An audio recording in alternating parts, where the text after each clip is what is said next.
Me llamo Nora Castillo. Tengo 64 años. Y si hay algo que aprendí demasiado tarde en esta vida, es que la sangre no siempre es garantía de lealtad. Durante años, creí que el lazo familiar era sagrado, irrompible, eterno. Creí que proteger a mi hermana era mi deber, mi responsabilidad, mi destino. Creí que ella jamás podría traicionarme porque compartíamos la misma sangre, los mismos padres, los mismos recuerdos de infancia. Me equivoqué. Y esa equivocación me costó más de lo que jamás imaginé perder. Hoy vivo sola en mi casa de Pachuca, Hidalgo, esa ciudad tranquila donde nací y donde pensé que moriría rodeada de mi familia. La casa está más silenciosa ahora, pero ese silencio es preferible al veneno disfrazado de compañía que tuve durante años. Las paredes de esta casa guardan secretos, traiciones, mentiras que se pronunciaron con voz dulce y mirada cómplice. Y también guardan mi dolor, ese dolor profundo que solo conocen quienes han sido apuñalados por la espalda por alguien en quien confiaban ciegamente. Esta es mi historia. La historia de cómo la persona que debía cuidar mi espalda fue quien me clavó el cuchillo más hondo. La historia de cómo la hermana a quien defendí toda mi vida terminó siendo mi peor enemiga.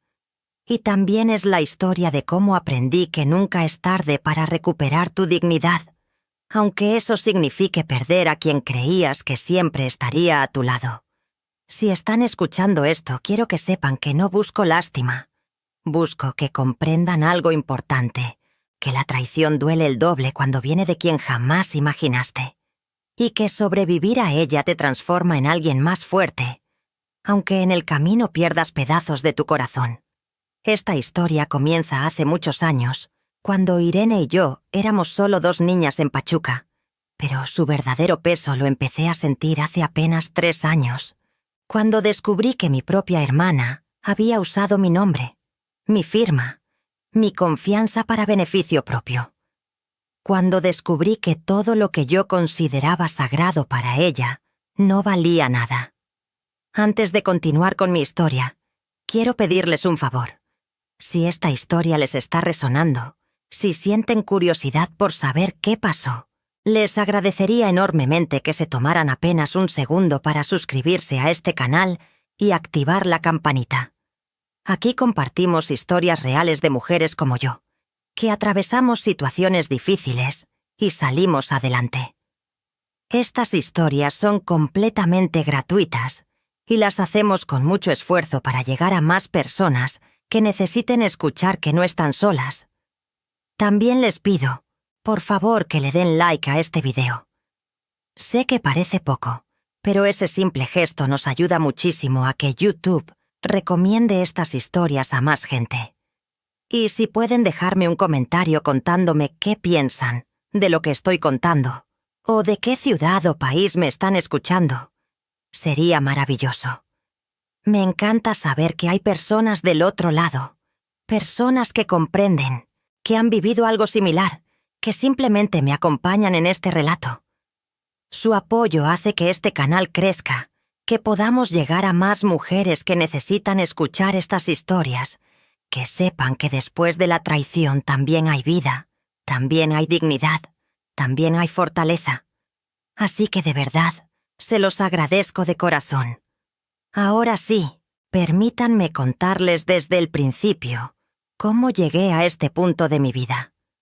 Nací en Pachuca en 1960, en una familia de clase trabajadora donde el dinero nunca sobraba, pero tampoco faltaba lo esencial. Mi papá, Refugio Castillo, trabajaba en las minas de la región, un trabajo duro que lo envejece a uno antes de tiempo. Mi mamá, Leonor, era costurera y tomaba trabajos a domicilio, bordando ajuares de novia, arreglando vestidos de fiesta, zurciendo pantalones. La casa siempre olía a tela nueva y a ese aceite especial que usaba para la máquina de coser Singer, que todavía conservo como reliquia. Yo fui la primera hija, y 3 años después llegó Irene. Desde el momento en que nació, Mi mamá me dejó muy claro cuál era mi papel. Yo era la hermana mayor, la responsable, la que debía cuidarla y protegerla. Y yo asumí ese papel con toda la seriedad que puede tener una niña de 3 años. Irene era mi muñeca viviente, mi compañera de juegos, mi responsabilidad. Y también, aunque no lo supiera entonces, iba a ser mi cruz. Crecimos en una casa pequeña de 2 recámaras en la colonia Guadalupe, una zona popular de Pachuca donde todos se conocían, y las puertas raramente se cerraban con llave. Nuestra infancia fue sencilla pero feliz. Jugábamos en la calle hasta que oscurecía. Compartíamos una cama de latón donde cabíamos las 2 a duras penas. Y nos peleábamos por el último tamal de los domingos. Cosas normales de hermanas. Pero desde pequeñas había diferencias entre nosotras. Yo era seria, responsable, aplicada en la escuela. Ayudaba a mi mamá con las costuras más sencillas. Iba al mandado sin que me lo pidieran 2 veces. Ahorraba los centavos que me daban para comprarme mis propios cuadernos. Irene, en cambio, era alegre, despreocupada, un poco floja para las tareas de la casa. Se le olvidaban los encargos, perdía el dinero del mandado, se distraía en el camino. Mi mamá suspiraba y decía: «Gracias a Dios que tengo a Nora, porque si dependiera de Irene». No guardo rencor por esa dinámica de nuestra infancia. Así se dieron las cosas. Yo nací con un sentido de responsabilidad que Irene nunca desarrolló. Y mi mamá, con toda la buena intención del mundo, reforzó esos roles. Cuando había que cuidar a algún vecino enfermo, me mandaban a mí. Cuando había que hacer una diligencia importante, yo era la elegida. Irene quedaba en casa, jugando, cantando, viviendo su vida ligera como una pluma. Los años pasaron y llegamos a la adolescencia. Yo terminé la secundaria con buenas calificaciones y, aunque me hubiera encantado seguir estudiando, la situación económica no daba para más. Mi papá había empezado a tener problemas de salud por tantos años en la mina y necesitaban que yo trabajara. Tenía 15 años cuando conseguí mi primer empleo en una tienda de telas en el centro de Pachuca. El sueldo era modesto, pero yo entregaba la mayor parte a mi mamá para los gastos de la casa. Irene, que entonces tenía 12 años, seguía en la escuela.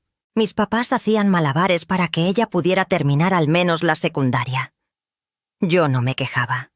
Entendía que alguien tenía que trabajar, y ese alguien era yo. Además, me gustaba aportar, sentirme útil, saber que gracias a mi esfuerzo mi hermana podía seguir estudiando.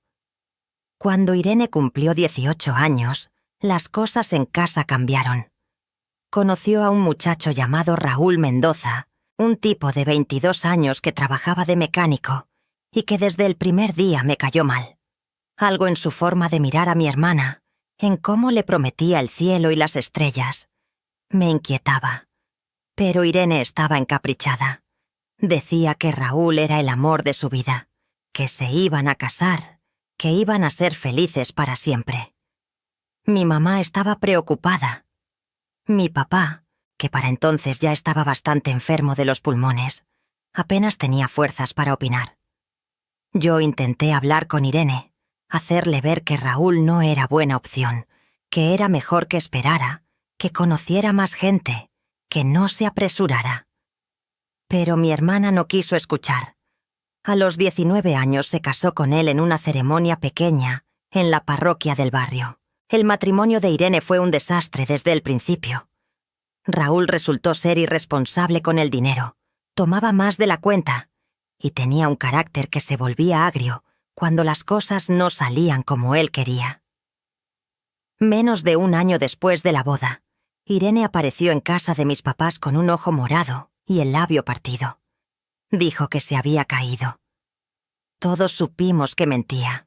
Mi mamá la acogió sin hacer preguntas. Irene se quedó con ellos 2 semanas, pero después Raúl llegó con flores, promesas y lágrimas. Mi hermana volvió con él. Y yo, que ya tenía 23 años y vivía sola en un departamento pequeño que había rentado cerca de la tienda donde trabajaba, sentí una impotencia horrible. Quería proteger a Irene, pero ella no se dejaba. Ese patrón se repitió varias veces durante los siguientes 3 años. Irene salía, volvía, Raúl prometía cambiar. Todo se repetía. Hasta que en 1983, cuando yo tenía 23 años e Irene 20, mi papá falleció. Los pulmones finalmente le fallaron después de tantos años respirando el polvo de las minas. La muerte de mi papá nos golpeó duro a todas. Mi mamá quedó destruida. Llevaban 30 años juntos. Irene, que siempre había sido la consentida de papá, se refugió aún más en Raúl, como si aferrarse a ese matrimonio fallido pudiera llenar el vacío. Y yo asumí el rol de sostén de la familia, con aún más fuerza. Con el sueldo de la tienda de telas no alcanzaba para todo.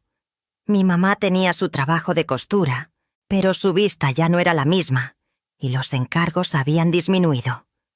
Así que busqué trabajo extra. Empecé a limpiar casas los fines de semana, a vender productos de belleza por catálogo, a hacer lo que fuera necesario para que a mi mamá no le faltara nada. Irene seguía con Raúl, aunque el matrimonio daba tumbos. No tenían hijos, gracias a Dios. Al menos esa responsabilidad no cayó sobre sus hombros inmaduros. Pero tampoco tenían estabilidad. Raúl cambiaba de trabajo cada 3 meses, se gastaba el dinero en apuestas o en sus amigotes, e Irene vivía de préstamo en préstamo. ¿Y quién le prestaba a Irene cuando no tenía para la renta o para comer? Yo.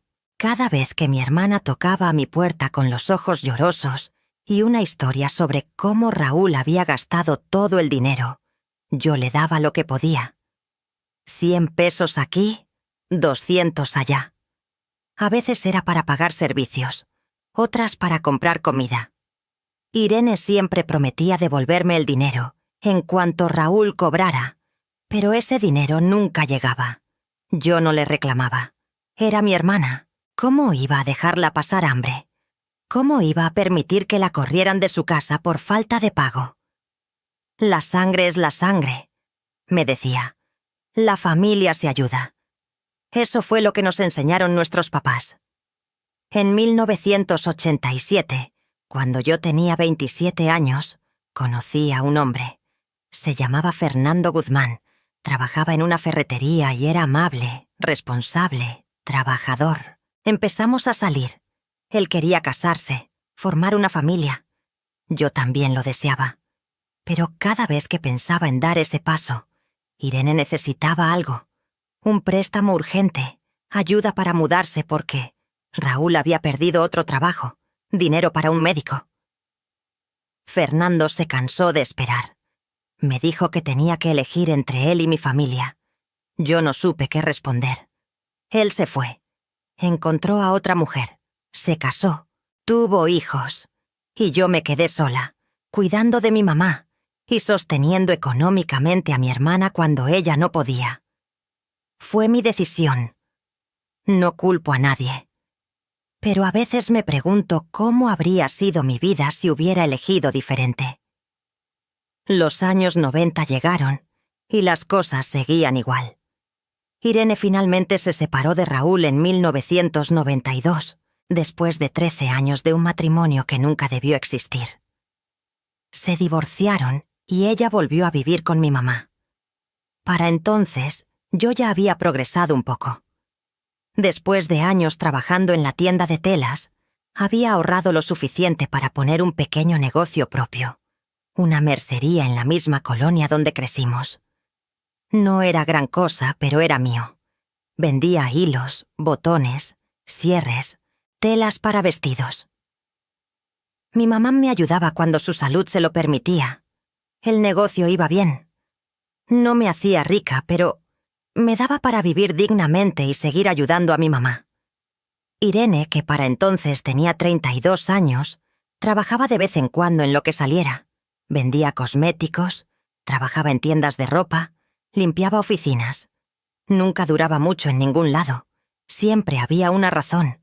El jefe era muy exigente. Las compañeras le caían mal.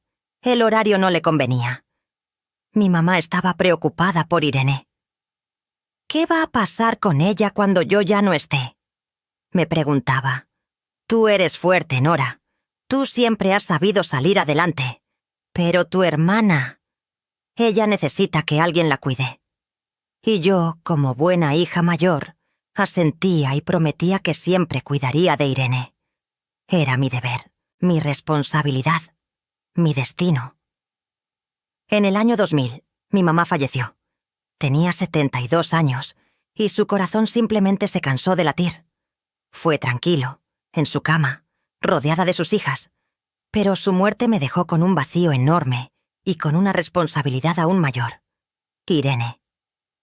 Mi mamá nos había dejado la casa familiar en herencia, a partes iguales. Pero Irene necesitaba dinero urgente, como siempre, así que me propuso que yo le comprara su mitad.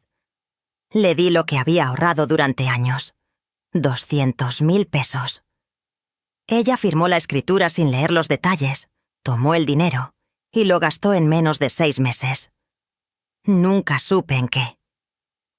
Los siguientes años pasaron en una rutina conocida. Yo manejaba mi mercería, vivía sola en la casa que ahora era completamente mía, y Irene aparecía cada cierto tiempo necesitando dinero, ayuda o simplemente compañía. A veces pasaban meses sin verla, otras veces se aparecía cada semana. Yo siempre la recibía con los brazos abiertos. Era mi hermana, la única familia que me quedaba. Pero las señales de lo que vendría ya estaban ahí. Yo simplemente no las vi, o no quise verlas. La primera señal llegó en el año 2005, cuando yo tenía 45 años e Irene 42. Ella apareció en mi casa diciendo que había encontrado una oportunidad de negocio increíble. Unos conocidos estaban buscando inversionistas para abrir una estética en el centro de Pachuca. Si yo le prestaba 50.000 pesos, ella iba a poner ese dinero en el negocio y me devolvería el doble en un año. Recuerdo que estaba en la cocina preparando café cuando Irene me contó esto. Traía puesto un suéter color vino y hablaba con tanta emoción que sus ojos brillaban. Me explicó todo el plan. La ubicación era perfecta. Los socios eran gente seria. El negocio no podía fallar. Yo sentí una punzada de duda en el estómago, como un pellizco que me advertía que algo no estaba bien. Pero Irene era mi hermana. Y ella me miraba con tanta esperanza, con tanta ilusión. Le presté los 50.000 pesos, dinero que había ahorrado durante años, guardado para mi retiro, para alguna emergencia. Irene firmó un pagaré prometiendo devolverme todo con intereses. Nunca vi un solo peso de regreso. Cuando le preguntaba por el dinero, me decía que el negocio había tardado más en arrancar de lo esperado, que los socios habían tenido problemas, que pronto me pagaría. Pasaron los meses y las excusas cambiaban, pero el dinero nunca llegó. Un año después, por casualidad, me encontré con una de las supuestas socias del negocio en el mercado. Le pregunté cómo iba la estética. Me miró confundida. ¿Cuál estética?, me dijo. Ese proyecto nunca se concretó. Irene retiró su inversión hace meses. Sentí que el piso se abría bajo mis pies. Irene había mentido. Había tomado mi dinero para algo completamente diferente y me había estado engañando todo este tiempo. Cuando la confronté, me dio 1000 explicaciones. Que la otra mujer estaba confundida, que había malentendidos, que el negocio sí existía pero que tuvo que cerrar por problemas legales. Hablaba rápido, sin pausas, como tratando de convencerme antes de que yo pudiera pensar con claridad. Yo quería creerle. Necesitaba creerle. Así que acepté sus explicaciones y seguí adelante. Era mi hermana. La sangre es más espesa que el agua, ¿no? La segunda señal llegó en 2008. Irene apareció con una historia sobre un problema legal. Alguien la había demandado por no pagar una deuda de una tarjeta de crédito que ella había avalado para una amiga. Necesitaba 10.000 pesos urgente para un abogado, o iba a terminar con su nombre en el buró de crédito, según decía entre sollozos. Era un sábado por la tarde. Recuerdo que había estado regando las plantas del patio cuando ella llegó. Le di el dinero. Otra vez. Siempre otra vez. Ella prometió devolverlo en 3 meses. Nunca lo hizo. Y cuando meses después mencioné el tema casualmente, me miró como si no supiera de qué le hablaba. «Ay, Nora, no te acuerdas bien. Ese dinero era un regalo, no un préstamo. Además, me lo diste porque quisiste. Yo nunca te obligué». Sus palabras me dolieron más que el dinero perdido. Pero me tragué el coraje y no dije nada más. La tercera señal fue, en 2010. Irene necesitaba 20.000 pesos para arreglar su coche, que supuestamente se le había descompuesto. Sin ese coche no podía ir a trabajar, y sin trabajo no podría sobrevivir. Yo acababa de vender unas telas caras en la mercería, y tenía ese dinero disponible. Se lo presté. 2 semanas después la vi manejando un coche diferente, más nuevo. Cuando le pregunté, me dijo que había vendido el anterior porque arreglarlo salía muy caro, y con el dinero de la venta más otros ahorros había podido comprar este otro. Yo no le creí, pero tampoco quise discutir. La cuarta señal llegó el día de mi cumpleaños número 50, en 2010. Irene organizó una pequeña fiesta en su departamento para celebrar. Invitó a algunos conocidos, compró un pastel, preparó botana. Yo estaba feliz, emocionada de que mi hermana se hubiera tomado la molestia de hacer algo por mí. Hasta que, al final de la noche, me pidió prestados 5.000 pesos para pagar lo que había gastado en la fiesta. Me sentí como si me hubieran dado una cachetada. Había organizado mi propia fiesta para que yo la pagara. Debí haber dicho que no. Debí haberme parado en ese momento y haberle dicho a Irene que esto no estaba bien, que estaba abusando de mi confianza, de mi cariño. Pero no lo hice. Le di el dinero, y ella lo tomó como si fuera lo más natural del mundo. La quinta señal fue, en 2012. Irene me pidió que avalara un préstamo bancario para ella. Necesitaba 30.000 pesos para pagar unas deudas que tenía. El banco no le prestaba sin aval porque su historial crediticio estaba manchado.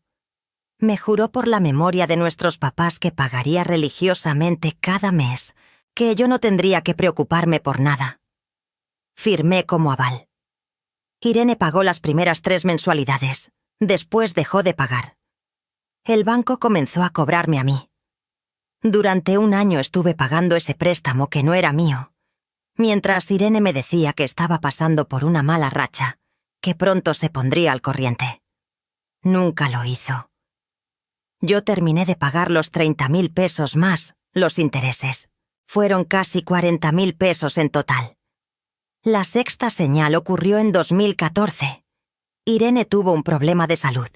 Necesitaba unos estudios médicos que costaban 15.000 pesos. Me dijo que su seguro no los cubría. Yo, preocupada por su salud, pagué los estudios sin pensarlo 2 veces. Meses después descubrí que su seguro sí los cubría, pero ella había preferido que yo pagara y usara el dinero del seguro para otras cosas. Cuando la enfrenté, me dijo que yo estaba exagerando, que malinterpretaba las cosas. La séptima señal llegó en 2015. Irene me pidió ayuda para pagar la renta de su departamento porque había tenido problemas en el trabajo y no le habían pagado completo. Le di 10.000 pesos. Una semana después la vi en Facebook presumiendo fotos de un viaje a Puerto Vallarta. Un amigo me invitó. No me costó nada. Me dijo cuando le pregunté. Yo sentí que algo dentro de mí se quebraba, pero otra vez me callé. La octava y última señal antes de que todo explotara fue en 2016. Irene apareció en mi casa un domingo por la mañana, llorando. Me dijo que estaba a punto de perder su departamento porque debía 3 meses de renta y el dueño la iba a desalojar. Necesitaba 25.000 pesos. Era todo lo que había ahorrado ese año. Se lo di porque no podía ver a mi hermana en la calle. Ella prometió devolverlo en 6 meses. Por supuesto, nunca lo hizo. Todas esas señales estaban ahí. Todas esas veces que Irene me mintió, me manipuló, tomó mi dinero y mi confianza para su propio beneficio. Yo lo racionalizaba todo. «Es que está pasando por una mala racha», me decía. «Es que no tiene quien más la ayude», me justificaba. «Es mi hermana, tengo que apoyarla», me convencía. Pero la verdad era que Irene había aprendido que podía hacer conmigo lo que quisiera. Y yo siempre iba a perdonarla, siempre iba a ayudarla, siempre iba a darle otra oportunidad. Porque yo creía que la sangre era un lazo sagrado. Creía que mi hermana, en el fondo, me quería. Creía que algún día cambiaría. Me equivoqué en todo. Y lo peor estaba por venir. Llegamos al año 2017. Yo tenía 57 años. Irene 54. Mi mercería seguía funcionando bien, aunque la competencia de las grandes tiendas había afectado un poco las ventas. Aún así, vivía cómodamente. Tenía mi casa propia, ahorros modestos y una vida tranquila aunque solitaria. Nunca me casé, nunca tuve hijos. Mi vida había girado alrededor de mi trabajo y de cuidar a Irene cuando ella lo necesitaba. Fue en marzo de ese año cuando Irene apareció en mi puerta con 2 maletas y cara de circunstancias. Me dijo que había tenido que dejar su departamento porque el edificio iba a ser demolido para construir algo nuevo. Necesitaba un lugar donde quedarse temporalmente mientras encontraba otro lugar. «Solo serán unas semanas, Nora. 1 mes máximo. Te lo prometo». Yo no dudé ni un segundo. Era mi hermana. Claro que podía quedarse conmigo. La casa era grande. Había espacio de sobra. Además, pensé que tal vez sería bonito tener compañía después de tantos años viviendo sola. Arreglé la que había sido la recámara de mi mamá. Le puse sábanas limpias. Acomodé su ropa en el ropero. Irene se instaló como si hubiera vivido ahí toda la vida. Las primeras semanas fueron agradables. Irene cocinaba a veces. Veíamos telenovelas juntas en las noches. Platicábamos de recuerdos de cuando éramos niñas. Me hacía sentir que tenía familia otra vez, que no estaba completamente sola en el mundo. Pero pronto empezaron los pequeños problemas. Irene no contribuía a los gastos de la casa. Yo pagaba la luz, el agua, el gas, la comida. Cuando le mencionaba que sería bueno que aportara algo, me decía que apenas le alcanzaba para sus gastos personales, que en cuanto consiguiera un mejor trabajo, empezaría a cooperar. Pasaron los meses y su cooperación nunca llegó. Empezó a usar mis cosas sin pedir permiso. Mi shampoo, mi crema, mi pasta de dientes. «Es que se me olvidó comprar», decía. También empezó a meterse en asuntos que no le correspondían. Contestaba llamadas que eran para mí. Organizaba mis cosas para ayudar. Me daba consejos sobre cómo debería manejar mi negocio. Yo dejaba pasar todo. «Solo está tratando de ser útil», me decía. Es su forma de agradecer que la dejé quedarse. En julio de 2017, 6 meses después de que Irene llegara, ocurrió algo que debió haberme alarmado mucho más de lo que lo hizo. Yo estaba en la mercería cuando Irene me llamó diciendo que había llegado un sobre importante del banco. «¿Lo abro?», me preguntó. «No, déjalo ahí. Yo lo veo cuando llegue», le respondí. Pero cuando regresé a casa esa noche, el sobre ya estaba abierto. Irene me dijo que por accidente se había confundido y lo había abierto pensando que era para ella. Me pareció extraño, pero no le di mayor importancia. Ese sobre contenía información sobre mi cuenta de ahorros. Tenía en ese momento alrededor de 250.000 pesos ahorrados. Era el fruto de años de trabajo, de sacrificios, de privaciones. Ese dinero era para mi retiro, para alguna emergencia médica, para sentirme segura. Irene vio ese estado de cuenta. Y aunque yo no lo sabía entonces, ahí comenzó su plan. En octubre de 2017, Irene me dijo que había conocido a una persona en el banco que podía ayudarme a mejorar mis inversiones. «Estás dejando perder dinero teniéndolo en una cuenta que no te da casi intereses», me decía. «Yo ya hablé con él. Es muy profesional. Te puede asesorar para que tu dinero crezca más». Yo le agradecí, pero le dije que estaba bien como estaba, que no me interesaba complicarme con inversiones. Pero Irene no dejó el tema. Cada semana me hablaba de lo tonta que era por no hacer que mi dinero trabajara más. Me traía folletos de inversiones, me explicaba términos financieros que yo no entendía. Insistía en que al menos fuera a una cita con su contacto del banco. Finalmente, cansada de escucharla, acepté ir solo para que se callara. Fuimos al banco en noviembre. El asesor era un hombre joven, muy bien vestido, que hablaba con términos elegantes que me confundían. Me explicó sobre diferentes productos de inversión, sobre rendimientos, sobre plazos. Todo sonaba muy complicado.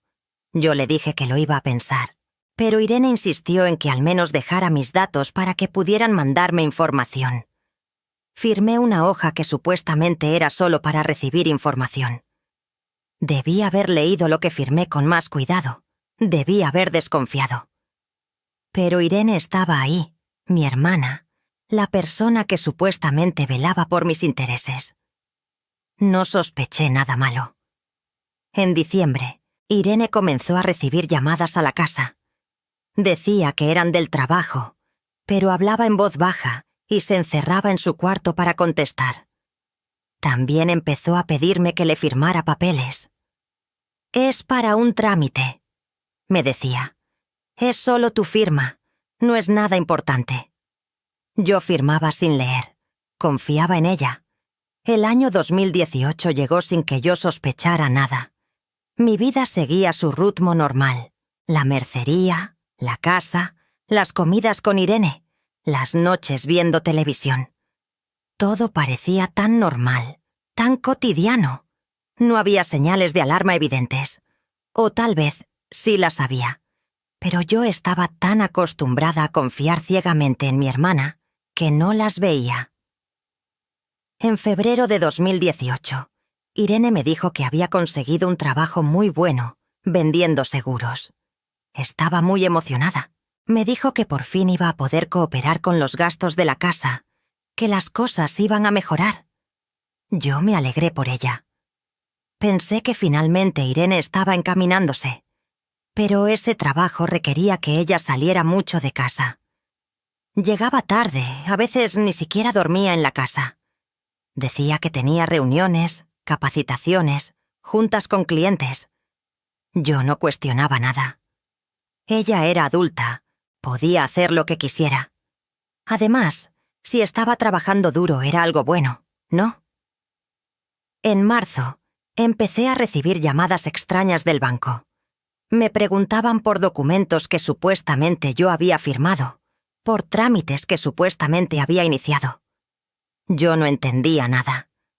Les decía que debía haber una confusión, que yo no había hecho ningún trámite especial. Me decían que revisarían y me llamarían después. Pero las llamadas nunca cesaban completamente. Le mencioné esto a Irene. Ella me dijo que probablemente era un error del banco, que esas cosas pasaban todo el tiempo, que no me preocupara. «Yo me encargo de llamarlos y aclarar la confusión», me aseguró. Y yo, como siempre, le creí. En abril de 2018, sucedió algo que me inquietó profundamente, aunque todavía no sabía por qué. Fui al banco a sacar dinero del cajero automático para pagar a un proveedor de la mercería. Necesitaba 20.000 pesos. Cuando metí mi tarjeta y solicité el retiro, la máquina me dio un mensaje de error. Fondos insuficientes. Pensé que era un error del cajero. Entré al banco y pedí hablar con un ejecutivo. La ejecutiva, una mujer joven de lentes llamada Patricia, revisó mi cuenta en su computadora. Su expresión cambió. «Señora Castillo, su cuenta tiene actualmente un saldo de 3.200 pesos», me dijo. Sentí que el corazón se me detenía. «Eso es imposible», le respondí. Yo tenía más de 200.000 pesos en esa cuenta hace 3 meses. Patricia revisó los movimientos. Me mostró una serie de transferencias que yo supuestamente había autorizado. 30.000 pesos el 10 de enero, 40.000 pesos el 2 de febrero, 50.000 pesos el 15 de febrero, otros 30.000 el 1 de marzo. Y así sucesivamente, hasta vaciar casi completamente mi cuenta. Todas estas transacciones tienen su firma electrónica, señora Castillo, me dijo Patricia. Me quedé helada en esa silla. No entendía nada. Yo no había autorizado ninguna de esas transferencias. Yo ni siquiera sabía cómo hacer una transferencia electrónica. Patricia me preguntó si alguien más tenía acceso a mi información bancaria. Nadie, le dije. Solo yo conozco mis claves. Pero no era verdad. Irene vivía conmigo. Irene me había visto escribir mi NIP varias veces cuando pagaba servicios por Internet. Irene había estado presente cuando el banco me mandó mis claves de acceso en línea. Irene había tenido acceso a todo. Salí del banco temblando. No quería creer lo que mi mente comenzaba a sospechar. Llegué a casa y Irene no estaba. Fui a su cuarto, algo que nunca había hecho porque respetaba su privacidad. Empecé a buscar. Necesitaba encontrar algo que me dijera que estaba equivocada, que había otra explicación. Encontré muchas cosas. Papeles del banco con mi nombre. Estados de cuenta que yo nunca había visto. Documentos firmados con mi firma, pero yo no recordaba haberlos firmado. Y lo peor, encontré un cuaderno donde Irene había anotado mis claves bancarias, mi NIP, las respuestas a mis preguntas de seguridad. Todo estaba ahí, escrito con su letra. También encontré recibos de cosas que ella había comprado con mi dinero. Ropa cara de marcas que yo nunca podría costear. Recibos de restaurantes caros. Boletos de avión a Cancún. Mi hermana había estado viviendo la gran vida con mi dinero, mientras yo trabajaba todos los días en la mercería, pensando que mi ahorro para el retiro estaba seguro en el banco. Cuando Irene llegó esa noche, yo estaba sentada en la sala con todos los documentos esparcidos en la mesa de centro. Me miró y su rostro palideció. Supo inmediatamente que había descubierto todo. «Nora, yo te puedo explicar», empezó a decir. «¿Explicar qué?», le respondí con una voz que no reconocí como mía. Estaba temblando de coraje, de dolor, de incredulidad. ¿Explicar cómo robaste más de 200.000 pesos de mi cuenta? ¿Explicar cómo falsificaste mi firma? ¿Explicar cómo me traicionaste? Irene intentó justificarse. Me dijo que había tenido una emergencia, que necesitaba el dinero urgentemente, que iba a devolverlo. Cuando le pregunté para qué emergencia, tartamudeó. No había emergencia. Había usado mi dinero para darse gustos, para comprar cosas que nunca podría pagar con su sueldo, para vivir una vida que no le correspondía. «¿Cómo pudiste hacerme esto?», le grité. «Soy tu hermana. He cuidado de ti toda mi vida. Te he dado todo lo que tengo. ¿Y así me pagas?». Irene empezó a llorar. Me suplicó que no hiciera un escándalo, que lo resolveríamos en familia, que ir con las autoridades solo complicaría las cosas. Me dijo que si la denunciaba, iría a la cárcel y que eso destrozaría a la familia. Piensa en lo que dirían los vecinos, en lo que diría la gente que nos conoció desde niñas. Me decía entre sollozos, pero yo ya no escuchaba sus manipulaciones. Por primera vez en mi vida, vi a Irene con claridad. No era mi hermana pequeña que necesitaba protección. Era una mujer de 54 años que había pasado toda su vida aprovechándose de mí. Que había usado mi amor, mi confianza, mi sentido de responsabilidad familiar para su propio beneficio. Que me había visto como una fuente inagotable de dinero y favores. Esa noche le dije a Irene que tenía una semana para salir de mi casa. No quería discutir. No quería escuchar más excusas. Solo quería que se fuera. Pero aquí es donde la historia se complica aún más, porque el daño que Irene había hecho no terminaba con el dinero robado de mi cuenta bancaria. Eso era solo la punta del iceberg. Ustedes se preguntarán cómo no noté antes que Irene me estaba robando. La verdad es que yo confiaba en ella completamente. Nunca imaginé que mi propia hermana pudiera hacerme algo así. Irene fue muy astuta. Las transferencias las hacía en montos que no llamaran tanto la atención de inmediato. 30.000 aquí, 40.000 allá, espaciadas por semanas. Para cuando me di cuenta, ya era demasiado tarde. 2 días después de descubrir el robo, recibí una citación judicial. Al principio pensé que era un error. Abrí el sobre con manos temblorosas y leí el contenido. Era una demanda de cobro por una deuda de 120.000 pesos que yo supuestamente debía a una financiera. El documento incluía copias de pagarés con mi firma. Me senté en el piso de la sala porque las piernas no me sostenían. 120.000 pesos. Yo no debía 120.000 pesos a nadie. No había pedido ningún préstamo. ¿Qué estaba pasando? Llamé a un abogado conocido, el licenciado Méndez, que tenía su despacho cerca de la mercería. Le llevé todos los documentos. Él los revisó cuidadosamente y su expresión se fue poniendo cada vez más seria. «Señora Nora, estas firmas son suyas», me dijo. «¿No recuerda haber firmado estos pagarés?» Yo negué con la cabeza.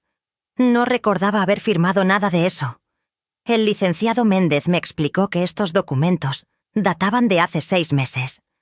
Alguien había pedido un préstamo a mi nombre, y yo, supuestamente, había firmado como obligada solidaria. «¿Quién tiene acceso a sus documentos personales?», me preguntó. No tuve que responder. Ambos sabíamos la respuesta. Irene. Pero había más. En los siguientes días empecé a recibir llamadas de cobranza de diferentes lugares. Una tienda departamental me reclamaba una deuda de 40.000 pesos en ropa y perfumes que yo nunca había comprado.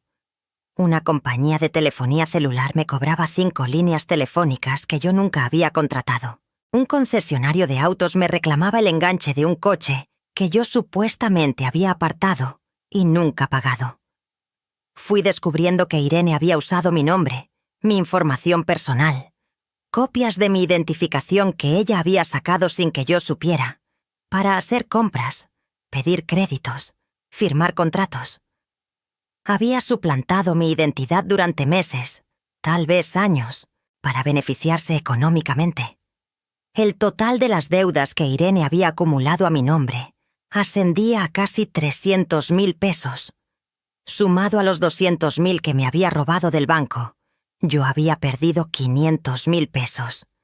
500.000 pesos que me había tomado toda una vida ahorrar. Mi seguridad, mi retiro, mi tranquilidad, todo desaparecido por la avaricia de mi propia hermana. Cuando confronté a Irene con las nuevas evidencias, ella ya no intentó negarlo. Me dijo con un descaro que me heló la sangre. «Tú siempre has tenido más que yo. Siempre fuiste la favorita de papá. Siempre tuviste todo mientras yo me la pasaba luchando. Solo estaba tomando lo que me correspondía». Sus palabras me partieron el alma. Yo había tenido más. Yo había trabajado desde los 15 años para ayudar a la familia. Yo había renunciado a estudiar para que ella pudiera hacerlo. Yo había dejado pasar la oportunidad de casarme y tener hijos porque siempre estaba resolviendo los problemas de Irene. ¿Y ella pensaba que yo era la privilegiada? Le dije que tenía que irse inmediatamente de mi casa, pero Irene se negó. «Esta casa también me pertenece», me dijo. «Mamá me la dejó a mí también». Le recordé que ella me había vendido su parte hacía años. «Tú me obligaste a vendértela cuando yo necesitaba dinero», me respondió. «Eso no es justo. Yo también tengo derecho a vivir aquí». Estaba tan desquiciada, tan ciega en su egoísmo, que realmente creía que tenía razón, que yo le debía algo, que sus acciones estaban justificadas. Tuve que hablar con el licenciado Méndez nuevamente. Él me explicó que sacar a Irene de la casa iba a requerir un proceso legal. Mientras tanto, me recomendó que cambiara todas mis contraseñas, que pusiera candados en mi cuarto, que no dejara ningún documento importante a su alcance. También me aconsejó que presentara una denuncia formal por fraude y robo de identidad. «Señora Nora», me dijo el licenciado Méndez, mirándome directo a los ojos. «Entiendo que es su hermana, pero lo que ella hizo es un delito grave. Si no la denuncia, usted va a seguir siendo responsable de todas esas deudas. Y créame, las financieras no van a importarles sus razones familiares. Van a embargarle todo lo que tiene». Yo salí de ese despacho sintiendo que mi vida se había convertido en una pesadilla. ¿Cómo había llegado a esto? ¿Cómo la niñita que yo cuidaba cuando era bebé, la hermana con quien compartí mi infancia, se había convertido en alguien capaz de destruirme así? Esa noche, sentada en mi cuarto con la puerta cerrada con llave, tomé la decisión más difícil de mi vida. Iba a denunciar a Irene. Iba a llevar esto hasta las últimas consecuencias. Porque si no lo hacía, no solo perdería mi dinero y mi casa, perdería mi dignidad también. Pero antes de poder hacerlo, Irene dio el siguiente golpe. Y este fue el más doloroso de todos. Si han llegado hasta aquí en mi historia y sienten que esta traición familiar les está tocando el corazón, les pido un favor. Este momento de la historia es crucial. Es donde todo se desmorona, donde la verdad más dolorosa sale a la luz. Si están sintiendo la indignación que yo sentí, si están conectando con este relato, por favor denle like a este video. Su apoyo me da fuerzas para continuar compartiendo mi historia. Y si pueden comentar qué piensan de lo que Irene hizo, si ustedes perdonarían a un familiar que los traicionara así, o cómo reaccionarían en mi lugar, me encantaría leerlos. También me ayuda muchísimo saber de qué país o ciudad me están escuchando. Cada comentario me recuerda que no estoy sola, que hay personas que comprenden el dolor de la traición familiar. Gracias por acompañarme hasta aquí. Ahora déjenme contarles lo que sucedió después. Al día siguiente de tomar la decisión de denunciar a Irene, me desperté temprano para ir a la fiscalía a presentar la denuncia formal. Me había costado toda la noche de insomnio llegar a esa determinación. Sabía que denunciar a mi propia hermana significaba romper definitivamente el lazo familiar. Significaba que probablemente nunca más tendríamos una relación. Pero también sabía que no tenía otra opción. Irene había cruzado una línea que no tenía regreso. Me levanté a las 6 de la mañana. Me duché, me vestí, tomé todos los documentos que necesitaba. Los estados de cuenta del banco, las demandas de las financieras, las copias de los pagarés falsos, todo. Los metí en una carpeta azul que todavía conservo. Bajé a la cocina para prepararme un café antes de salir. Irene estaba ahí. Sentada en la mesa de la cocina, con una taza de café en las manos, esperándome. Tenía una expresión extraña en el rostro, una mezcla de satisfacción y nerviosismo que me puso alerta de inmediato. «Buenos días, Nora», me dijo con una voz demasiado dulce. «Supongo que vas a la fiscalía a denunciarme, ¿verdad?» No le respondí. Seguí mi camino hacia la cafetera, pero ella continuó hablando. «Antes de que hagas eso, hay algo que deberías saber. Ayer fui a visitar a algunas personas, primas, tías, gente del barrio que nos conoce desde niñas. Les conté mi versión de los hechos. Sentí un hueco en el estómago. Me volteé a mirarla. «¿Qué versión?», le pregunté. Irene sonrió. Era una sonrisa fría, calculadora, que nunca le había visto antes. «Les conté que tú siempre has sido muy controladora conmigo, que me tienes viviendo en esta casa como tu sirvienta, que me haces trabajar sin paga, que no me dejas tener mi propia vida, y que ahora, Como me estoy rebelando contra tu control, me estás acusando de robo para deshacerte de mí. Me quedé helada. «Eso es mentira», susurré. «Claro que es mentira», respondió Irene con tranquilidad, tomando un sorbo de su café. «Pero ellos no lo saben. Y te conozco, Nora. Tú eres muy orgullosa, muy reservada. Nunca le has contado a nadie sobre los problemas entre nosotras. Así que cuando yo llegué ayer, llorando, contándoles que mi hermana mayor me maltrata y me quiere correr a la calle, ¿sabes qué hicieron? Me creyeron, me consolaron, me dijeron que era una lástima que tú fueras tan mala persona». Las palabras de Irene eran puñales. No solo me había robado mi dinero y mi identidad. Ahora estaba destruyendo mi reputación también. Estaba convirtiéndome en la villana ante los ojos de la familia y la comunidad. «Nadie te va a creer», continuó Irene con ese tono frío y distante. «Si me denuncias, si esto se hace público, yo voy a contar mi versión. Y la gente va a pensar que tú eres la mala, que estás persiguiendo a tu propia hermana por envidia, por maldad, porque siempre fuiste la hija perfecta y no soportas que yo también quiera tener algo en la vida». Me acerqué a la mesa, me senté frente a ella. La miré directo a los ojos. «¿Quién eres tú?», le pregunté. Porque la hermana que yo conocía, la hermana que yo cuidé y protegí toda mi vida, nunca habría hecho algo así. Irene se encogió de hombros. «Tal vez esa hermana nunca existió, Nora. Tal vez siempre estuve fingiendo. Tal vez todo este tiempo te estuve usando y tú estabas tan ocupada siendo la mártir, la santa, la hermana perfecta, que nunca te diste cuenta». Sus palabras confirmaban mi peor temor. Irene sabía exactamente lo que estaba haciendo. No era un error, no era una mala decisión producto de la desesperación. Era algo planeado, calculado, cruel. Mi hermana me había estado usando conscientemente durante años, tal vez durante décadas. Me levanté de la mesa, tomé mi bolsa y mi carpeta con los documentos.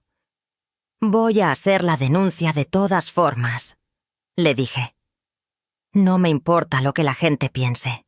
No me importa si me creen o no. Lo que tú hiciste es un delito y voy a denunciarlo».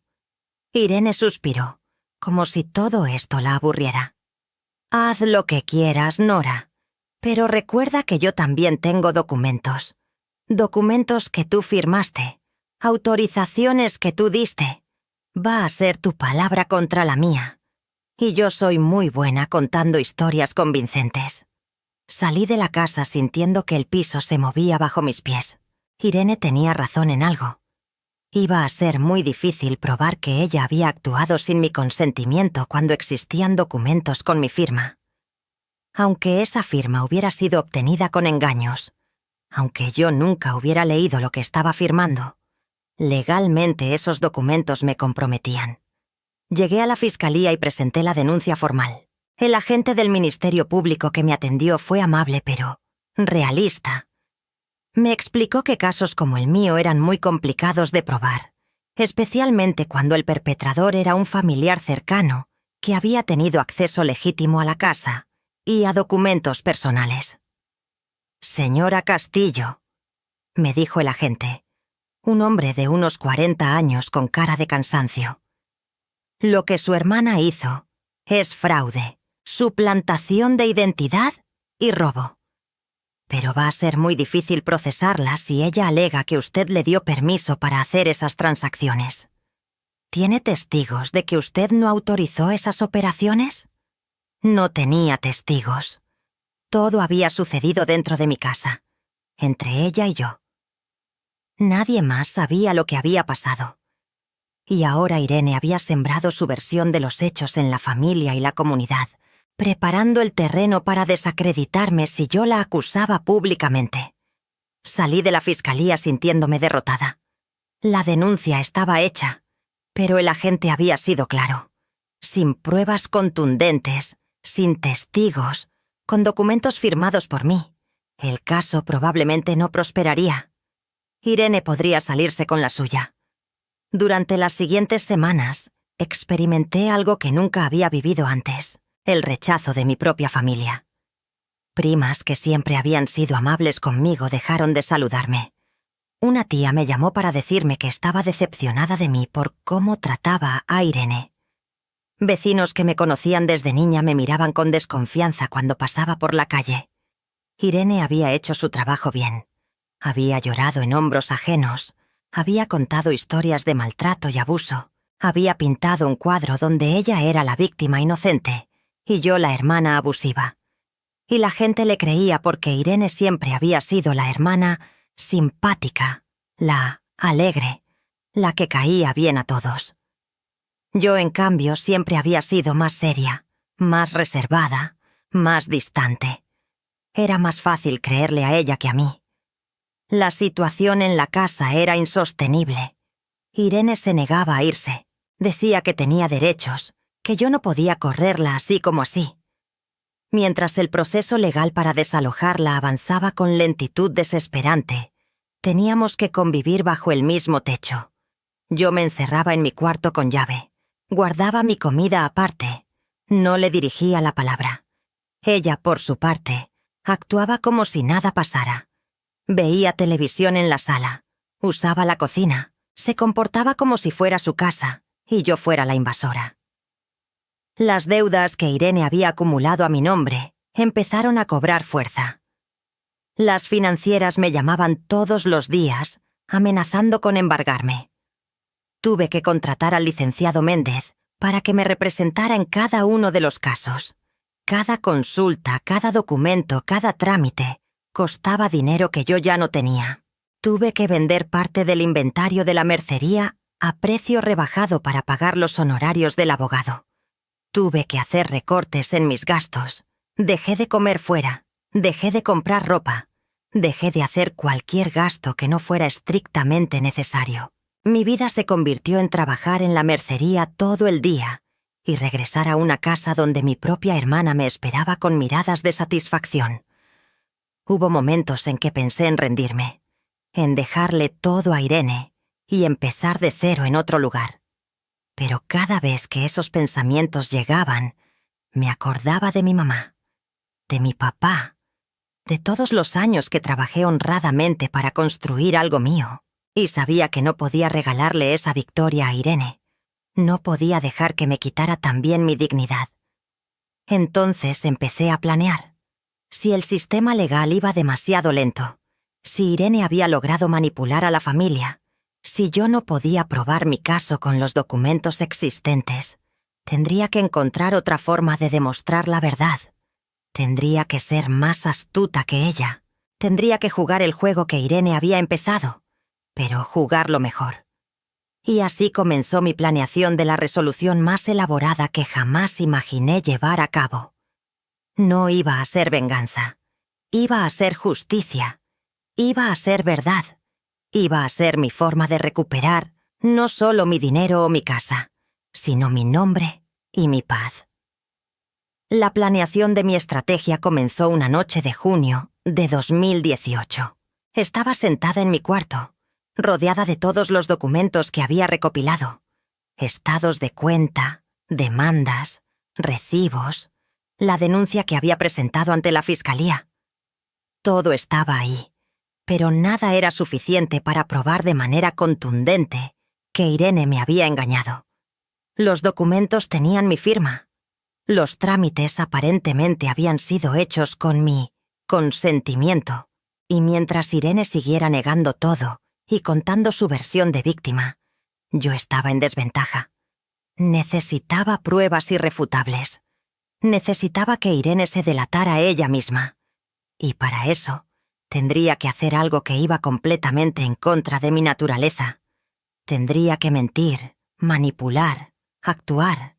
Tendría que convertirme en alguien que no era para sacar a la luz a quien Irene realmente era. El primer paso fue investigar. Contraté a un contador privado, el señor Romero, que me había sido recomendado por el licenciado Méndez. Le pagué con lo poco que me quedaba de los ahorros que Irene no había alcanzado a robar. El contador Romero era un hombre meticuloso de 60 años, con lentes gruesos y una paciencia infinita para los números. Le di acceso a toda mi información financiera. Él rastreó cada transacción, cada transferencia, cada movimiento sospechoso. Trabajó durante 3 semanas completas reconstruyendo la ruta del dinero. ¿A dónde había ido mi dinero? ¿En qué lo había gastado Irene? ¿Quedaba algo recuperable? Los resultados de su investigación fueron devastadores, pero también reveladores. Irene había transferido grandes cantidades a una cuenta a su nombre que yo desconocía. De ahí, el dinero había sido usado para compras de artículos de lujo. Ropa de diseñador, joyas, electrónicos caros. También había pagado deudas personales que tenía desde hacía años. Y una cantidad considerable la había usado para mantener a un hombre. Sí, Irene tenía un novio del que yo no sabía nada. Un hombre llamado Jorge Estrada, de 48 años, divorciado, que trabajaba como vendedor de autos. Irene lo había conocido en las oficinas del banco cuando comenzó todo este fraude. Él sabía perfectamente que el dinero que Irene estaba gastando en invitarlo a restaurantes caros y regalarle cosas costosas no era de ella. Él era cómplice, o al menos sabía que algo turbio estaba pasando. El contador Romero me entregó un reporte detallado, con fechas, montos y destinos de cada peso que Irene había robado. Este documento sería mi arma principal, pero necesitaba más. Necesitaba que Irene confesara. Necesitaba evidencia de su mentalidad, de su falta de arrepentimiento, de su intención deliberada de defraudarme. Ahí fue cuando tomé la decisión más difícil. Iba a grabar mis conversaciones con Irene. En México, grabar una conversación privada sin consentimiento de la otra persona puede ser complicado legalmente, pero el licenciado Méndez me explicó que si yo era parte de la conversación y si la grabación se usaba como evidencia de un delito, podría ser admisible en ciertos contextos. No era ideal, pero era lo único que tenía. Compré una grabadora pequeña de voz, de esas que se usan para tomar dictados. Era del tamaño de un llavero. La podía llevar en el bolsillo de mi blusa sin que nadie se diera cuenta. Practiqué cómo encenderla discretamente, cómo posicionarme para que captara bien el audio, cómo actuar natural mientras sabía que estaba grabando. Mi plan era simple, pero requería que Irene bajara la guardia. Tenía que hacerla sentir que yo me había rendido, que aceptaba su versión de los hechos, que ya no iba a pelear más. Solo así ella hablaría con libertad y posiblemente se delataría. Así que empecé a cambiar mi actitud con ella. Dejé de encerrarme en mi cuarto. Volví a hacer comidas que pudiera compartir, aunque no comía con ella. Dejé de ignorarla completamente. Cuando ella hablaba, yo asentía con la cabeza en lugar de irme. Empecé a actuar como si me estuviera resignando a la situación. Irene notó el cambio. Al principio desconfiaba. Me miraba con suspicacia cuando yo salía de mi cuarto o cuando le preguntaba algo trivial sobre su día. Pero conforme pasaron los días y yo mantuve esa actitud de aparente derrota, ella empezó a relajarse.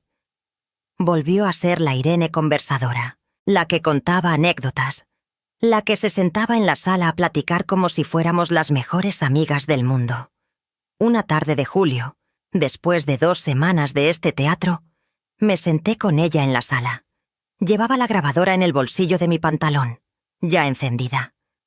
El corazón me latía tan fuerte que pensé que Irene lo escucharía. Pero mantuve la compostura. «Irene», le dije con voz cansada, «estoy agotada de pelear. Esta situación nos está destruyendo a las dos. Tal vez deberíamos intentar resolverlo de otra manera». Irene me miró con sorpresa. «¿A qué te refieres?», preguntó. «A que tal vez deberíamos hablar, de verdad hablar, sin abogados, sin demandas, sin fiscalías. Solo tú y yo, como hermanas». Vi cómo los ojos de Irene brillaban con satisfacción. Ella pensó que había ganado, que yo estaba rindiéndome. «Me parece bien, Nora», me dijo con una sonrisa. «Siempre he pensado que podemos resolver esto en familia». Durante la siguiente hora, mantuvimos una conversación que fue grabada palabra por palabra.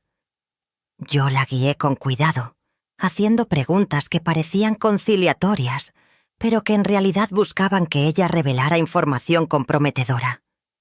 Le pregunté, ¿por qué sentiste que necesitabas hacer todo eso?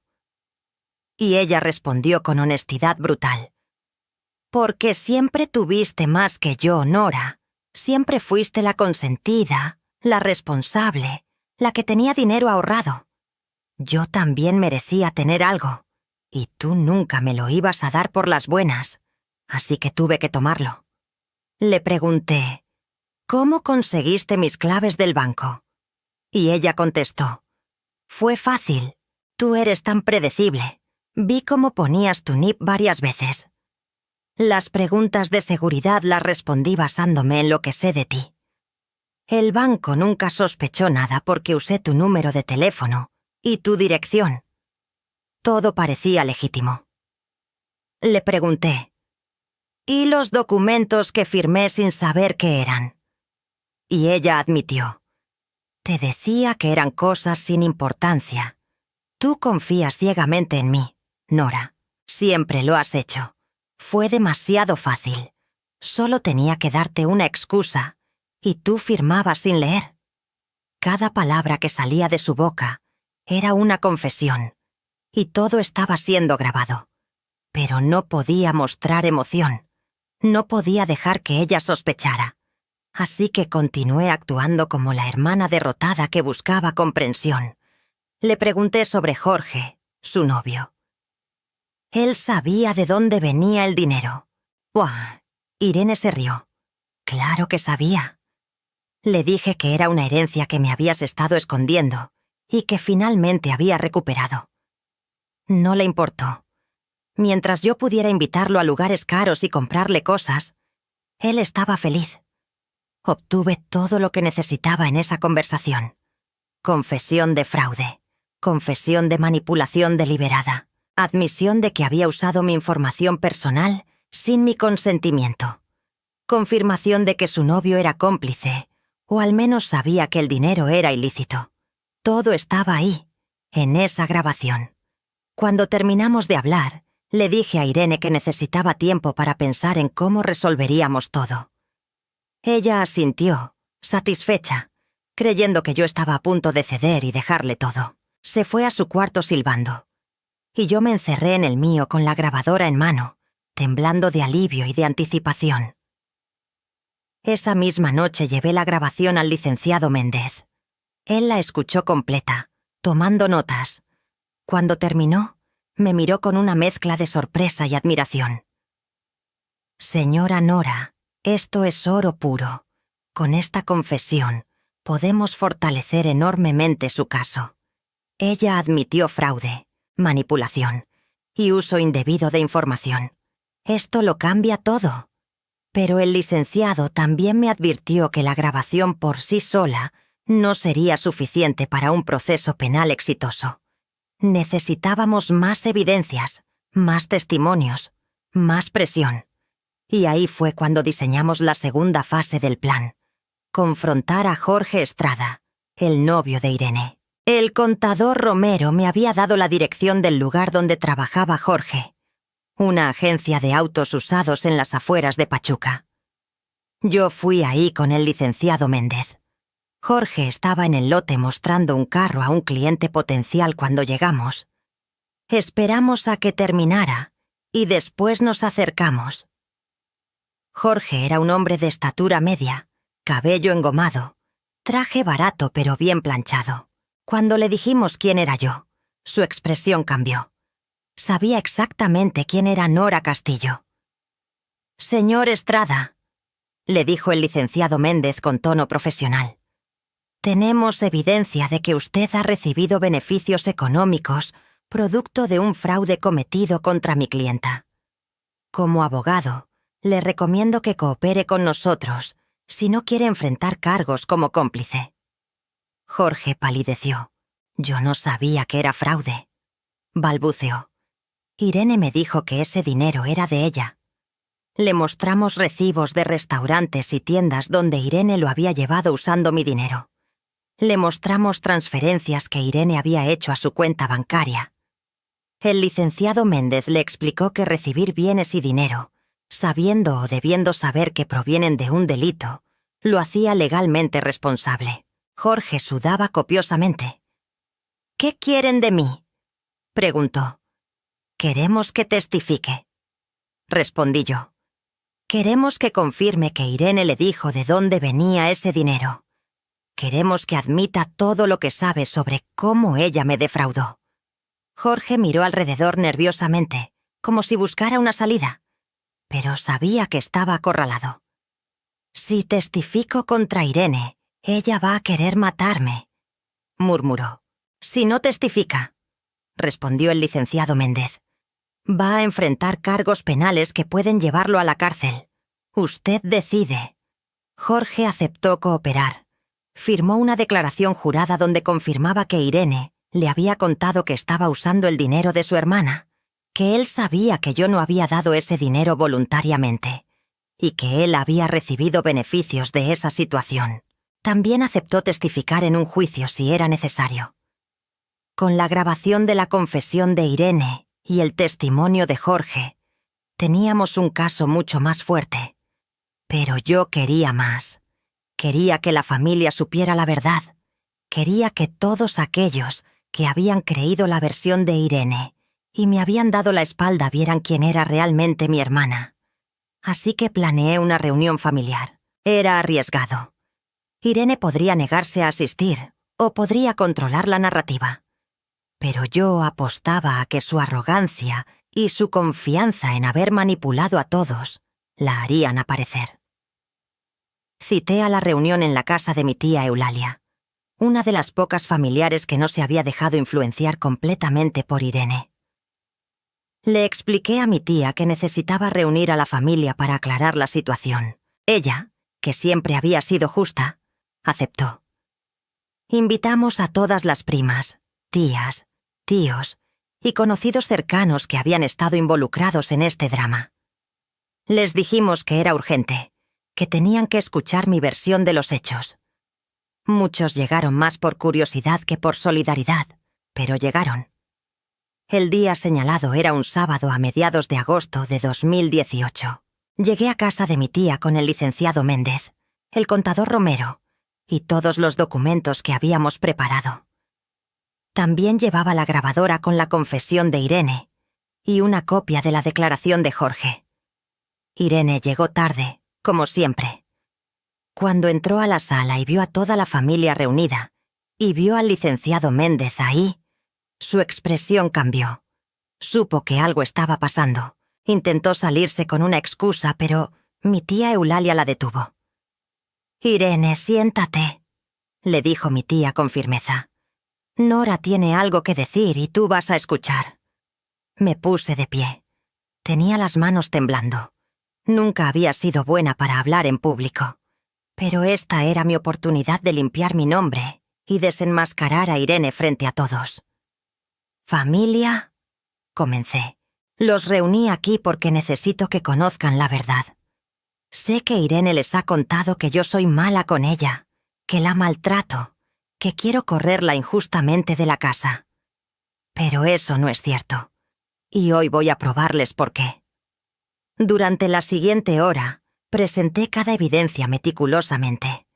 El contador Romero explicó el rastreo del dinero. El licenciado Méndez mostró los documentos legales y las demandas. Yo reproduje fragmentos de la grabación donde Irene confesaba haberme defraudado deliberadamente. El silencio en la sala era absoluto. Las caras de los familiares iban cambiando conforme escuchaban. Sorpresa, incredulidad, horror. Algunas de mis primas empezaron a llorar. Mi tía Eulalia se tapó la boca con la mano. Irene intentó defenderse. «Nora me obligó a decir eso», gritó. «Me manipuló. La grabación está sacada de contexto». Pero era tarde. La evidencia era demasiado contundente. Mostré los recibos de las compras que ella había hecho con mi dinero. Mostré las transferencias bancarias. Leí partes de la declaración de Jorge donde él confirmaba que Irene le había dicho que estaba usando dinero mío. Irene ha pasado años aprovechándose de mí. Continué con voz firme. Tomó mi amor de hermana, mi sentido de responsabilidad familiar, y lo usó para robarme. Me robó dinero, me robó mi identidad, y casi me roba mi dignidad. Quiero que todos ustedes sepan que no soy la mala de esta historia, y quiero que Irene enfrente las consecuencias de sus acciones. Cuando terminé, el silencio fue ensordecedor. Después, una de mis primas, Leticia, se puso de pie. Con lágrimas en los ojos, me pidió disculpas. Nora, perdóname. Te creí todo lo que Irene nos dijo. No debí haber dudado de ti. Una por una, otras familiares se acercaron. Algunas lloraban. Otras estaban enojadas consigo mismas por haber sido tan crédulas. Pero todas reconocieron que se habían equivocado. Irene estaba sentada en un rincón de la sala, con el rostro descompuesto. Ya no podía mantener la máscara de víctima. Su mentira había sido expuesta frente a todos. Intentó salir de la casa, pero mi tía Eulalia la detuvo. «No, Irene», le dijo mi tía con dureza.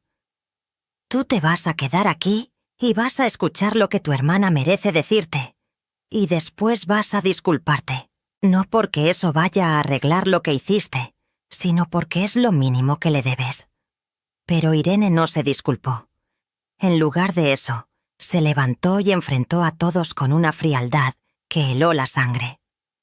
«¿Saben qué?», dijo. «No me arrepiento de nada. Nora siempre tuvo más que yo. Siempre fue la perfecta, la trabajadora, la que todos admiraban. Yo solo tomé lo que debió haber sido mío desde el principio.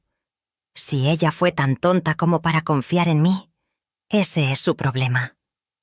Sus palabras confirmaron lo que yo ya sabía. Irene no tenía remordimiento. No había nada de la hermana que yo recordaba en esa mujer que me miraba con ojos llenos de rencor. Esa relación estaba muerta. Y curiosamente, en lugar de dolor, sentí alivio. Irene salió de la casa de mi tía dando un portazo. Nunca volvimos a hablar. Los días siguientes a la reunión familiar fueron un torbellino de actividad legal. Con el apoyo renovado de la familia y con las evidencias que habíamos reunido, el licenciado Méndez fortaleció todas las demandas y contrademandas. La fiscalía, que antes había mostrado poco interés en mi caso, ahora tenía evidencia suficiente para proceder. Irene fue citada formalmente varias veces. Al principio ignoró las citaciones, pensando que podía evitarlo. Pero cuando una orden de aprehensión fue girada en su contra, no tuvo más opción que presentarse con su propio abogado. El proceso legal fue largo y agotador. Hubo audiencias, presentaciones de pruebas, testimonios.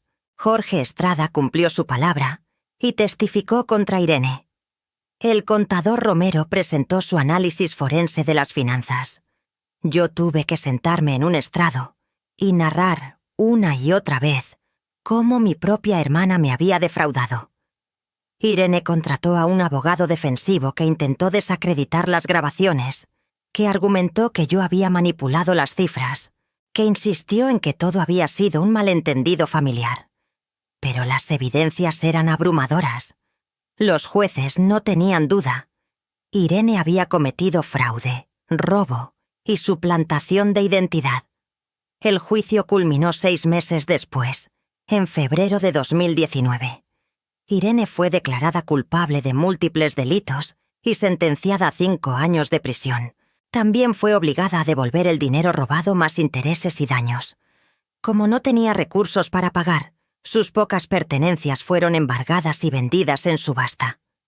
Recuperé algo del dinero, aunque no todo. De los 500.000 pesos que había perdido, logré recuperar alrededor de 200.000 después de todos los gastos legales y las ventas de los bienes de Irene.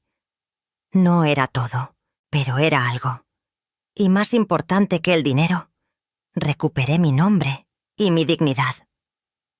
El proceso de desalojo finalmente se completó. Irene tuvo que salir de mi casa. Se llevó sus cosas en cajas mientras yo observaba desde la puerta de mi cuarto. No intercambiamos palabras. No hubo un último abrazo. No hubo lágrimas de reconciliación. Solo una despedida silenciosa y definitiva. Cuando la puerta se cerró detrás de ella, me senté en el piso de la sala y lloré. No lloraba por Irene. Lloraba por la hermana que yo creía que tenía y que nunca existió realmente. Lloraba por los años perdidos cuidando a alguien que no lo merecía. Lloraba por la familia que podríamos haber sido y nunca fuimos. Pero también lloraba de alivio, porque finalmente era libre. Libre de la manipulación, del abuso, de la carga de sentir que tenía que cuidar de alguien que solo me veía como un recurso a explotar. Los meses siguientes fueron de reconstrucción. Tuve que aprender a vivir sola de nuevo, pero esta vez sin la sombra constante de Irene sobre mí. Cambié las cerraduras de la casa, reorganicé los cuartos, pinté las paredes de colores nuevos. Simbólicamente, estaba borrando el rastro de lo que había pasado y creando un espacio nuevo para mí. Mi mercería, que había sufrido durante el tiempo del conflicto con Irene, comenzó a recuperarse. Los clientes que se habían alejado cuando los rumores circulaban, regresaron. Algunos me pidieron disculpas por haber dudado de mí. Otros simplemente volvieron sin mencionar nada. Yo acepté a todos porque entendía que Irene había sido muy convincente con sus mentiras. Poco a poco, volví a tener ahorros. No tanto como antes, pero suficiente para sentirme segura. Aprendí a ser más cuidadosa con mi información personal. Instalé cámaras de seguridad en la casa. Abrí una caja de seguridad en el banco para documentos importantes. Nunca más iba a ser tan vulnerable. La familia se acercó nuevamente. Mis primas me visitaban regularmente. Mi tía Eulalia se convirtió en una compañía constante. Organizábamos comidas los domingos, celebrábamos cumpleaños juntas. Recuperábamos esa conexión familiar que Irene había intentado destruir con sus mentiras. Nadie hablaba de Irene. Era como si hubiera sido borrada de la historia familiar. Yo sabía que estaba cumpliendo su sentencia en prisión, pero no tenía detalles y no los quería. Esa parte de mi vida había terminado. Empecé a hacer cosas que nunca había hecho antes. Me inscribí en un taller de pintura para adultos mayores en el Centro Cultural de Pachuca. Descubrí que tenía cierto talento para los paisajes. Empecé a viajar, aunque fueran viajes cortos a ciudades cercanas. Visité Guanajuato, Querétaro, San Miguel de Allende. Lugares que siempre había querido conocer pero que nunca había visitado, porque siempre estaba ocupada trabajando o resolviendo los problemas de Irene. Por primera vez en mi vida, a mis 60 años, estaba viviendo para mí, y se sentía liberador. Ustedes que han llegado hasta aquí en mi historia, que han escuchado cómo atravesé la traición más profunda que alguien puede experimentar, quiero pedirles algo antes de terminar. Si esta historia les ha movido algo por dentro, si sienten que aprendieron algo, o si simplemente quieren apoyar este canal, por favor denle like a este video. Cada like nos ayuda a crecer y a llegar a más personas que necesitan escuchar historias como esta. También les pido que se suscriban al canal si aún no lo han hecho. Aquí compartimos historias reales de mujeres que enfrentaron situaciones difíciles y salieron adelante.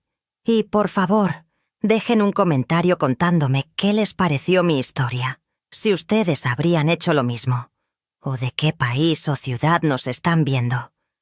Me encanta leer cada uno de sus mensajes y saber que no estoy sola en esto. Su apoyo hace que podamos seguir creando este contenido que, aunque es doloroso de contar, es necesario para que otras mujeres sepan que después de la traición también hay vida, también hay justicia, también hay paz. Gracias de corazón por acompañarme hasta aquí. Ahora déjenme contarles cómo es mi vida hoy. Han pasado 6 años desde que Irene salió de mi casa por última vez. Hoy tengo 64 años y mi vida es completamente diferente a como era entonces. No tengo grandes riquezas. No recuperé completamente lo que perdí. Pero tengo algo mucho más valioso. Tengo paz. Mi mercería sigue funcionando. No es el negocio más próspero de Pachuca, pero me da para vivir dignamente y ahorrar un poco cada mes. He aprendido a ser más cuidadosa con el dinero, pero también he aprendido que el dinero no es lo más importante. La tranquilidad mental vale más que cualquier cuenta bancaria. Vivo sola en mi casa, pero no me siento sola. Tengo amigas que me visitan. Tengo familia que me aprecia. Tengo una vida social que nunca tuve cuando estaba constantemente preocupada por Irene. Voy al cine con mis primas. Asisto a misa los domingos y después desayunamos juntas en un cafecito cerca de la iglesia. Son cosas simples, pero me llenan el corazón. Irene salió de la cárcel hace 2 años. Cumplió 3 años de su sentencia de 5 y le dieron libertad anticipada por buena conducta. No sé dónde vive ahora. No sé a qué se dedica. No sé si aprendió algo de lo que pasó o si sigue siendo la misma persona manipuladora que me traicionó. Y honestamente, no me importa. Esa parte de mi vida está cerrada. Hubo un momento, poco después de que salió de prisión, en que ella intentó contactarme. Me mandó una carta a través de una prima. En la carta decía que quería hablar, que necesitaba explicarme cosas, que había reflexionado mucho. No abrí la carta. Se la devolví a mi prima con un mensaje claro. No tengo nada que hablar con Irene. No hay nada que ella pueda decir que cambie lo que hizo. Y no estoy interesada en darle otra oportunidad de lastimarme. Algunas personas me han dicho que soy muy dura, que debería perdonar porque es mi hermana, porque la sangre es la sangre, porque todos merecen una segunda oportunidad. Pero yo aprendí que el perdón no significa permitir que alguien te siga lastimando. Yo he perdonado a Irene en mi corazón. He dejado ir el rencor porque el rencor solo me envenenaba a mí. Pero perdonar no significa olvidar. No significa abrir la puerta nuevamente a alguien que demostró que no es confiable. Hay cicatrices que quedan. A veces, cuando estoy manejando mis finanzas o cuando tengo que firmar algún documento importante, siento una punzada de ansiedad. Me pregunto si estoy cometiendo un error, si alguien me está engañando otra vez. Tardo más en confiar en la gente ahora. Soy más cautelosa, más reservada con mi información personal. Pero también soy más fuerte. Atravesé algo que pensé que me iba a destruir y salí del otro lado. Enfrenté a mi propia hermana. Luché por mi dignidad cuando habría sido más fácil rendirme. Desenmascaré las mentiras cuando todos me habían dado la espalda y sobreviví. Esta experiencia me enseñó lecciones valiosas. Aprendí que la familia de sangre no siempre es la familia verdadera, que hay personas que te quieren y te respetan sin compartir tus genes, y hay personas que comparten tu sangre pero no tienen tu bienestar en el corazón. Aprendí que confiar está bien, pero confiar ciegamente es peligroso, que revisar los documentos antes de firmarlos no es desconfianza, es responsabilidad, que proteger tu información personal no es paranoia, es sentido común. Aprendí que nunca es tarde para defenderte, que a los 60, 70, 80 años todavía puedes luchar por tu dignidad, que la edad no te hace automáticamente vulnerable si te niegas a serlo. Y aprendí, quizás lo más importante, que soltar a alguien no te hace mala persona, que establecer límites no es egoísmo, que cuidar de ti misma debe ser tu prioridad, incluso si eso significa alejarte de alguien que lleva tu misma sangre. Hoy, cuando miro hacia atrás a todo lo que pasó, no siento amargura, siento alivio, porque finalmente soy libre de vivir mi vida sin la carga de cuidar a alguien que no me valoraba. Finalmente puedo usar mi dinero en mí, en mis gustos, en mis sueños pequeños. Finalmente puedo dormir tranquila sabiendo que nadie está usando mi nombre para cometer fraudes. Mi casa es mi santuario ahora. Cada rincón huele a paz. Las paredes que antes guardaban secretos y mentiras, ahora solo guardan mis propios recuerdos, los buenos que elijo conservar. El cuarto donde Irene vivió, lo convertí en un taller de pintura. Ahí paso horas pintando paisajes, flores, escenas de Pachuca. Es terapéutico, es mío. A veces me preguntan si extraño tener una hermana. Y la respuesta honesta es que extraño la idea de lo que podría haber sido, pero no extraño lo que realmente fue. Porque lo que realmente fue era una relación unilateral donde yo daba y ella tomaba y tomaba. Eso no es una relación de hermanas. Eso es explotación.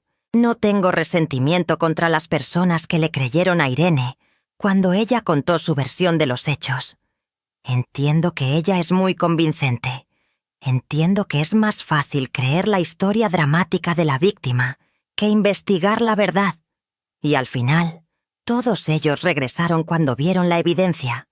Eso es lo que importa. Mi vida hoy es sencilla pero plena. Me levanto cada mañana sin el peso de preocuparme por lo que Irene necesita. Abro mi mercería y atiendo a mis clientes con una sonrisa genuina.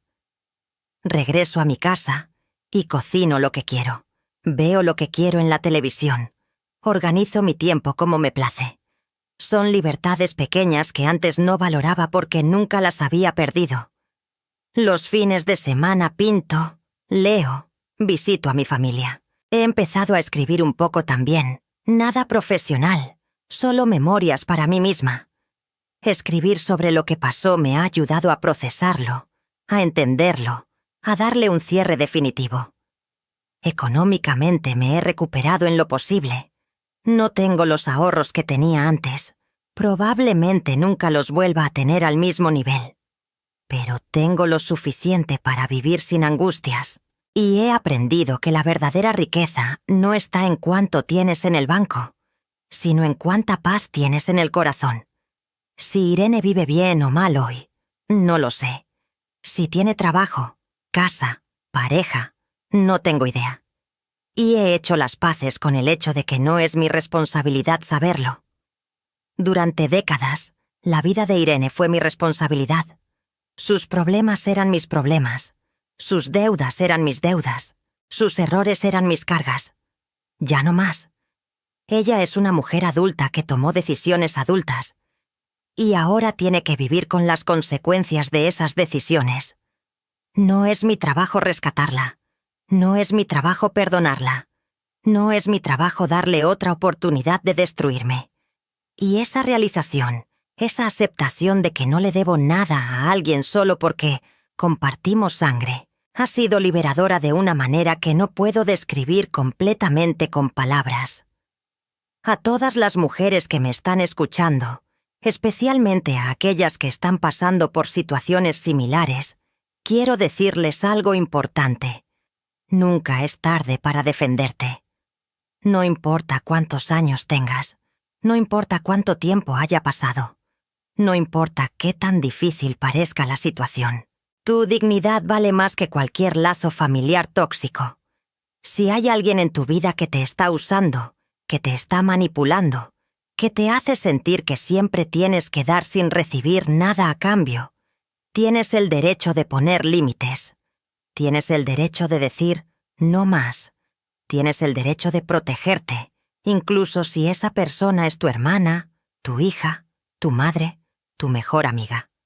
La lealtad familiar es hermosa cuando es recíproca, pero cuando es unilateral, cuando solo tú estás siendo leal, mientras la otra persona te traiciona, eso no es familia, eso es abuso.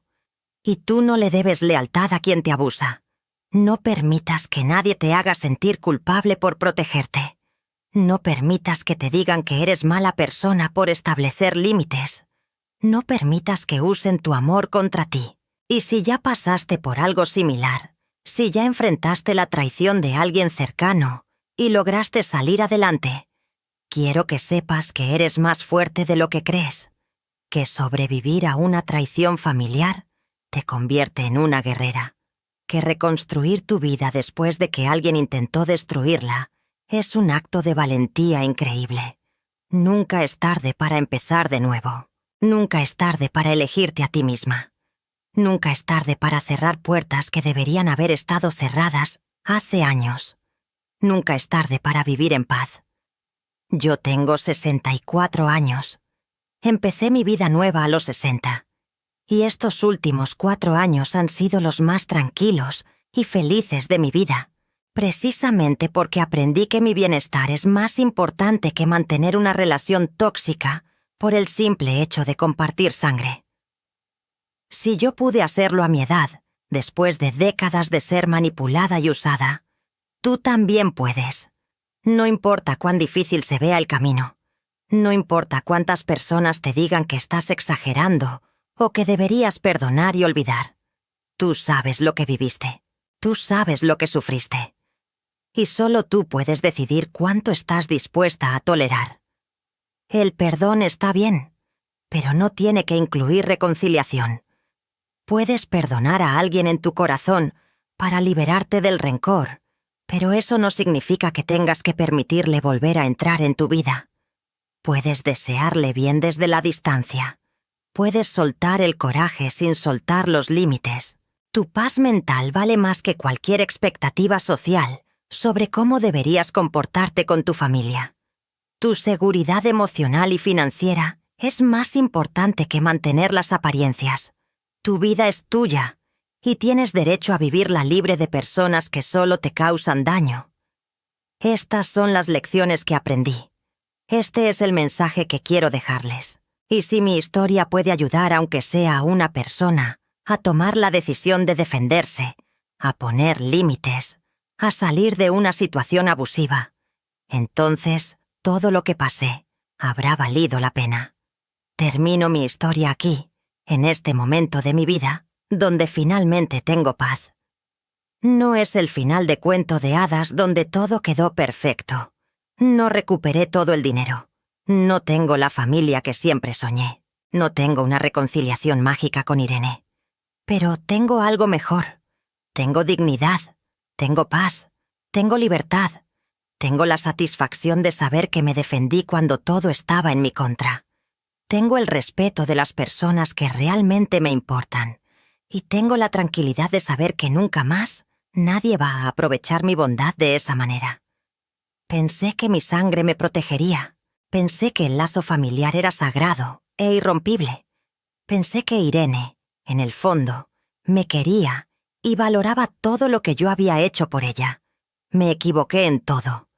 Pero también aprendí, crecí, me hice más fuerte y ahora vivo una vida que es completamente mía, sin la sombra de nadie más. Si están pasando por algo similar, si alguien cercano los está traicionando o usando, quiero que sepan que no están solos, que hay salida, que se puede sobrevivir a esto y que del otro lado de la traición hay una vida mejor esperándolos. Gracias por escuchar mi historia. Gracias por acompañarme en este recorrido doloroso pero liberador. Espero que mis palabras les sirvan de algo, que les den fuerza si la necesitan, o al menos que les recuerden que nunca, nunca es tarde para elegirse a ustedes mismos. Les mando un abrazo fuerte desde Pachuca, Hidalgo, y recuerden, la sangre no siempre nos protege, pero nuestra dignidad y nuestra fuerza interior, sí.